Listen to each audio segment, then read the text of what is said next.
앞서 보았듯 서구적 세계관은 오래전부터 이어온 형이상학적 전통과 근대 이후 발달한 자연과학의 세계관이 섞여져 만들어졌습니다.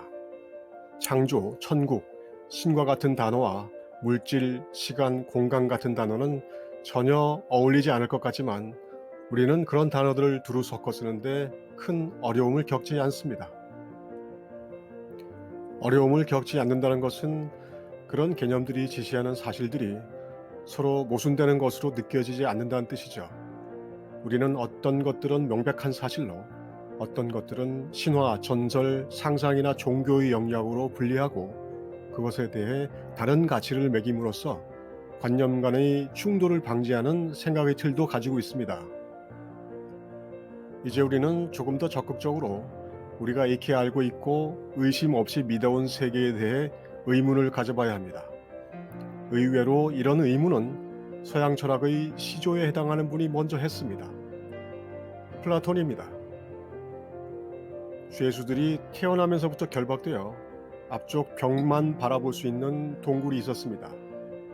죄수들 뒤로는 횃불이 있어서 죄수들은 횃불에 비추인 벽면의 그림자만 보고 삽니다. 죄수들은 그림자가 세상의 전부라고 생각하죠. 어느 날 한 죄수가 쇠고랑을 풀고 밖으로 나가 환하게 빛나는 진짜 태양을 봅니다. 진실을 본 그는 동료들에게 되돌아가 이 사실을 알립니다. 하지만 다른 죄수들은 술안을 피운 그를 감옥에 가두고 아무 일 없었다는 듯이 벽만 바라보며 살아갑니다. 사람들이 보고 듣고 알고 있는 세상을 횃불에 비추인 그림자로 이야기하는 플라톤의 비유는 그 메시지가 너무 명확하지만 사람들의 일상에는 변화가 없습니다. 태양을 직접 보기 전에는 동굴 속 그림자를 보고 있다는 사실을 전혀 알 수 없기 때문입니다. 이것이 명백한 사실입니다. 깨달음이란 바로 동굴 밖으로 나가 진짜 빛을 보는 것입니다.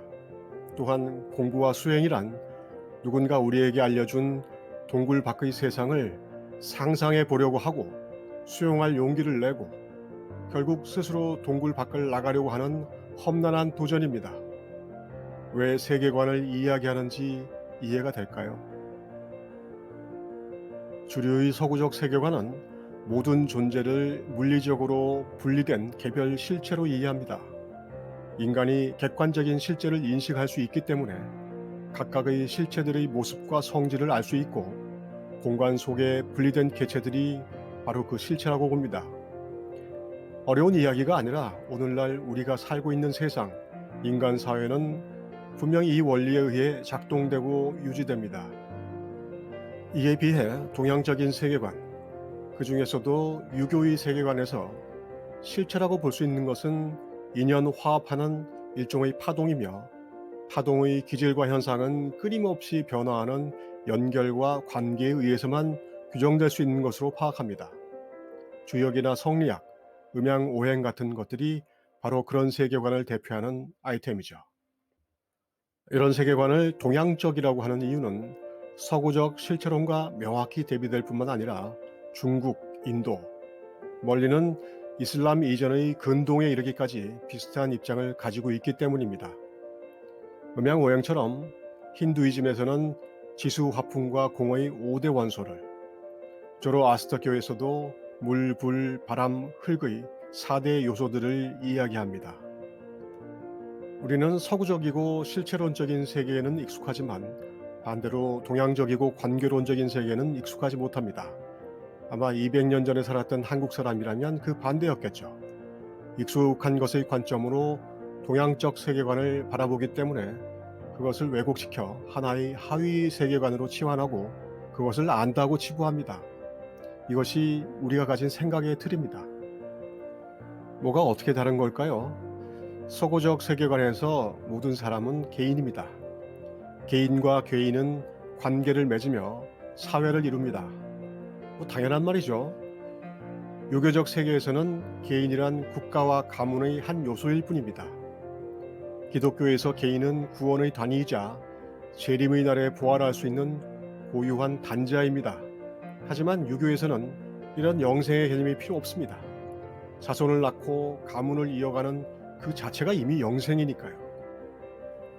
단 한 번의 인생과 영원한 천국이라는 생각은 힌두이즘에서는 도저히 받아들이기 힘든 억지입니다.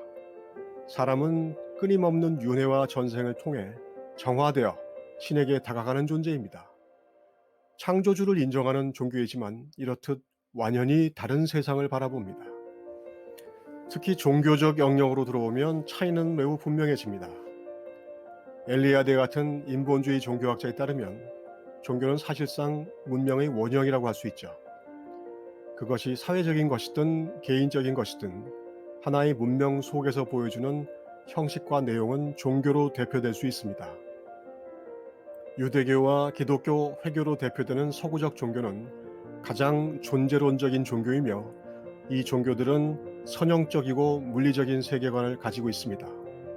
창조주와 세계, 천국과 지상, 인간과 자연을 선명하게 대조하는 이 신념체계는 이 종교들을 믿지 않는 사람들마저 그 유사한 세계관을 가지도록 합니다.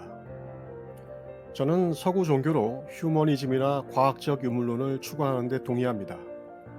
이미 유발 하라리 같은 학자가 자신의 저서에서 세밀하게 묘사한 것처럼 이런 관점과 입장, 태도는 하나의 신념 체계를 형성해 종교와 유사한 역할을 하고 있습니다.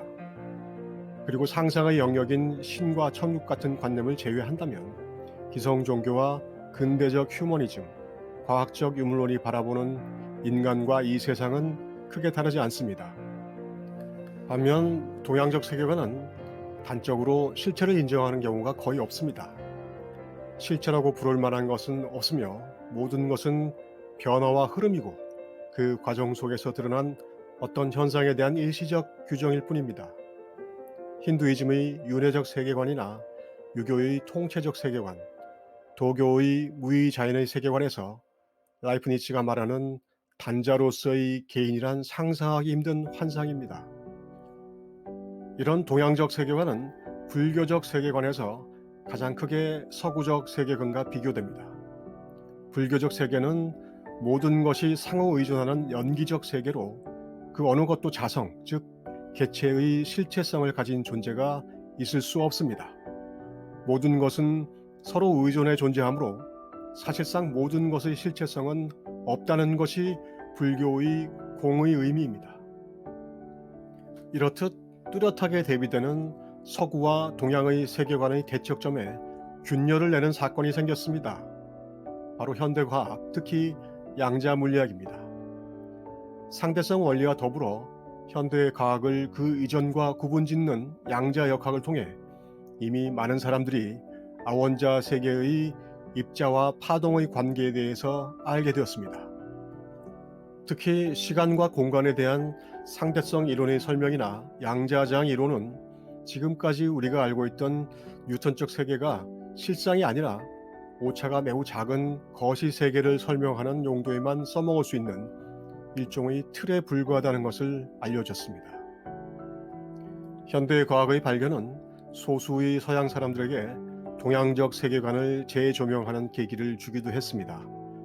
많은 서구인들이 힌두이즘과 불교를 찾아 그들에게 이제는 불행의 표지가 된 개인주의와 물질주의를 치유할 가능성을 탐색하고 있습니다. 하지만 많은 사람들은 이런 경천동지할 이론들이 시사하는 것보다는 이런 이론들을 통해 만들어낸 과학기술 문명을 누리는 것에 관심을 가집니다. 그리고 그런 문명의 도구를 쓰면서도 여전히 뉴턴적 세계에서 객체로 살아가는 것을 달갑게 받아들입니다. 사실 이런 전환적 흐름은 처음이 아닙니다. 정말일까요? 그렇습니다. 우리는 현대과학 덕분에 이런 흐름이 처음이라고 생각하지만 이미 오래된 문명사회에서도 이런 일은 있었습니다. 대부분 기득권의 핍박을 받고 사라졌고 그나마 서구의 르네상스는 성공한 극소수의 사례죠. 인도에서도 불교의 아비달마 철학을 통해 이런 문제에 대해 진지하게 논쟁을 주고받았습니다. 극미의 실제를 찾아가는 구사론에서 이미 시간, 공간, 입자와 같은 현대 물리학의 용어들이 출현합니다. 이러한 논쟁을 바탕으로 새로이 정립된 것이 대승불교의 세계관이며 대승불교의 세계관은 철저하게 연기와 유식을 근거로 합니다. 이것이 우리가 이제부터 시작해야 할 공부의 내용입니다.